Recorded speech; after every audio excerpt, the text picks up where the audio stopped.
የሆነ ጊዜ ላይ ሴቶቻችን ምን አመጡ ዩቲዩብ ላይ አንድ ሁለቴ ከሆነ ወንድ ጋር ቪዲዮ ይሰራሉ መሰለኝ ለመታየት ማለት ነው። እሱ ወይ እንጀራ እንዲወጣላት ሊሆን ይችላል ይሆናል፣ ወይ ሰው እንድታገኝ ሊሆን ይችላል ጀስት እንደ ጓደኛ ብሎ ፍቅረኛ ልፈትንበት ወይ ሚስቴላ ሌወቅበት ብሎ ነው ያመጣት።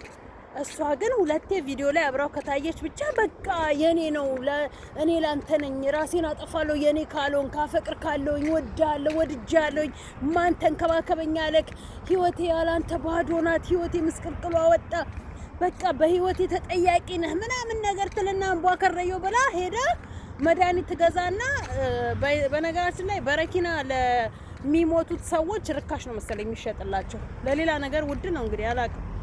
እና ትሄድና ትገዛና አፏን ተለቃልቃ ትቀበዋለች። አጠጣውም እኮ ከዛን ያ ልጅ ይደወልለትና መድኃኒት ጠጥታለችና ሆስፒታል ነች ያለችው።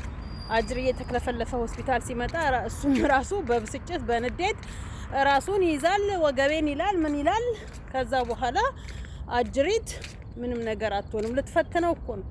ሰው ለፈተና ብሎ በረኪና ጠጣሁኝ ይላል ራሴን አጠፋለሁኝ ብሎ ይላል።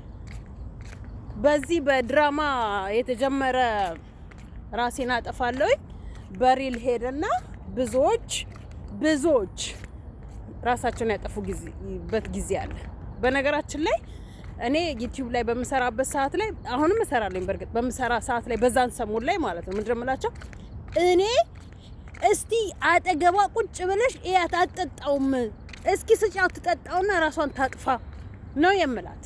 እስኪ ራሷን ስጫት ታጥፋ አታደርገውም። ለማስፈራሪያ የምትጠቀሙበት ዘዴያቸው ነው። የሰው ትዳር ለማፍረስ የሰው ፍቅረኛ ለመበተን ልስራሽ አብረን እንስራ ተለወጪ ሰው ላርግሽ ነው ያለሽ እንጂ መተሽ እኔ ላይ እንደሙጫ ተጣበቂብኝ ያለሽ። በቃ የራሱ ህይወት ካለው አለው ነው ባላየ ዞርቴ ያለሽ። ከዛ ላንቺ የሆነ ዩቲዩብ ይከፍትልሽና ይሰጥሻል ትሰሪበታለሽ። የሰው ህይወት ካላበላሸው የሰው የኔ ካልሆነ ራሴን አጠፋለሁ። ድብን ለምን አትይም እንዲህ አይነት ሴት ማለት ነው ድብን